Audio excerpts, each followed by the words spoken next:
kegaduhan yang ada, bahwa saya juga adalah korban. Saya baik. Assalamualaikum warahmatullahi wabarakatuh. Jumpa kembali sama saya di Ahmad Sukari Channel. Channel yang membahas tentang media informasi, tutorial, pendidikan, dan lain sebagainya. Kali ini saya akan membahas terkait diambil dari kompas.com. Yang diberikan judul bahwa warga alarjiban. Warga alarjiban gelar long march, desak Bareskrim tangkep Kades Kohod, ya. Di mana dari Aliansi Masyarakat Anti Kejoliman Desa Kohod Kampung Alarjiban Pakuaji Kabupaten Tangerang menggelar aksi long march untuk agar Bareskrim menangkap Kades Kohod.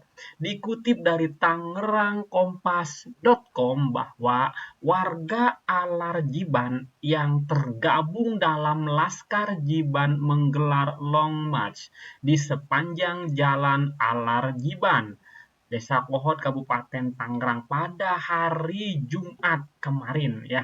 Dalam long march tersebut warga menuntut Bareskrim Polri segera menangkap kepala Desa Kohod, yaitu Bapak Arsin bin Asif, ya. Kemudian dan menetapkan sebagai tersangka kasus dugaan sertifikat palsu lahan pagar laut. Berdasarkan pantauan kompas.com, long march diikuti puluhan warga Alarjiban. Itu digelar sejak pukul 11 hingga 11.49. Peserta long march mengenakan kaos putih dengan gambar wajah Arsin yang diedit sedemikian rupa sehingga tampak menggunakan baju tahanan KPK. Di belakang wajah Arsin tampak gambar bidikan teleskopik. Lalu di bagian belakang kaos tertulis Gerakan Tangkap Kades Arsin berwarna hitam dan Laskar Jiban dengan tulisan warna merah. Kemudian warga juga membawa spanduk berukuran 2 kali 1 meter dan yang berbunyi AMAK, Aliansi Masyarakat Anti Kejoliman Desa Kohod, Kampung Alarjiban, Kecamatan Pakuhaji, Kabupaten Tangerang. Selama aksi long march, warga juga menyerukan Alarjiban berulang kali, ya. Siapa kita? Alarjiban, seru warga. Alarjiban, yes, yes, yes, lanjut warga. Itu mungkin yel-yelnya, ya. Mereka juga berseru meminta Arsin segera ditangkap. Tangkap Arsin. Dalam long march tersebut, ya, warga menyampaikan beberapa tuntutan, yaitu satu, kami menghormati proses hukum yang sedang berjalan oleh Bareskrim Mabes Polri. Yang kedua, menghimbau Bareskrim Polri untuk tetap profesional, menjaga citra polisi, dan menjalankan instruksi yang disampaikan oleh Presiden Prabowo dalam kasus pagar laut untuk mengusut tuntas seluruh pelaku. Kemudian ketiga, kami menghimbau kepada para pelaku untuk tidak melakukan upaya-upaya dalam melepaskan tanggung jawab dalam peristiwa pagar laut.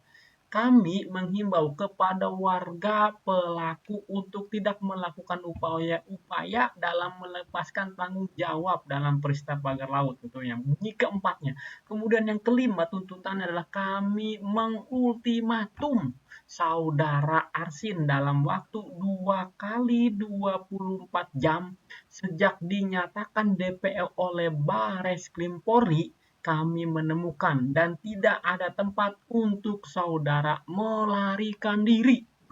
Kami menyerukan kepada seluruh elemen masyarakat untuk rembuk dalam memberikan informasi apabila keberadaan saudara Arsin.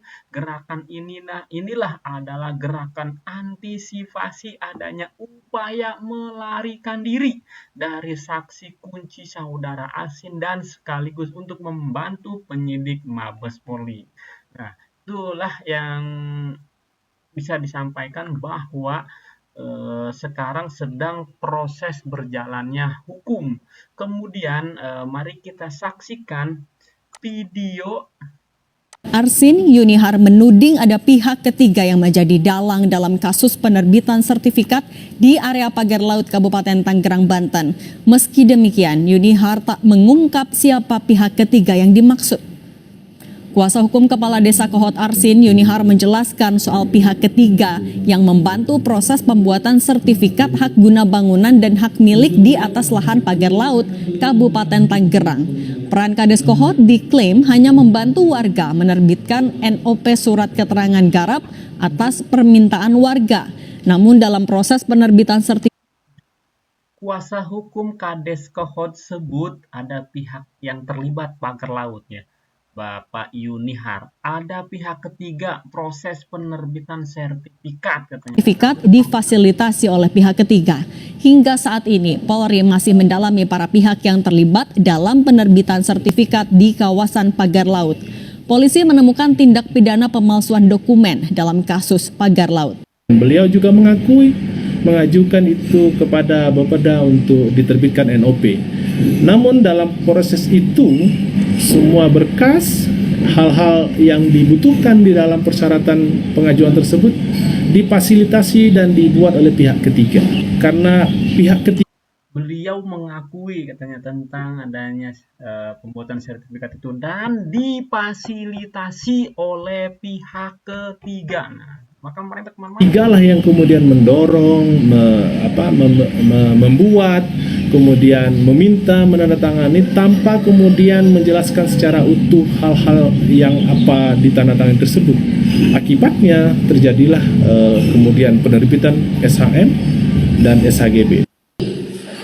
Saya ingin menyampaikan permohonan maaf khusus kepada warga Desa Kohot. Ya, bantah terlibat pagar laut, ya. Kades Kohot, ada pihak lain. Ya. Bapak Arsin mengucapkan bahwa saya juga korban dari perbuatan pihak lain. Nah, pihak lainnya itu siapa? Kudu diusut. Dan serta seluruh warga negara Indonesia yang ikut serta mengamati menginvestasi dari kegaduhan yang ada, bahwa saya juga adalah korban. Saya juga adalah korban dan pengakuannya itu baca teks sarjana hukum. Saya juga korban, ya. Dari perbuatan yang dilakukan oleh pihak lain.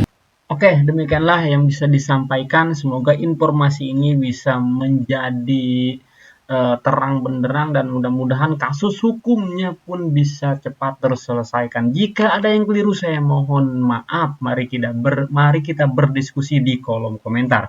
Assalamualaikum warahmatullahi wabarakatuh.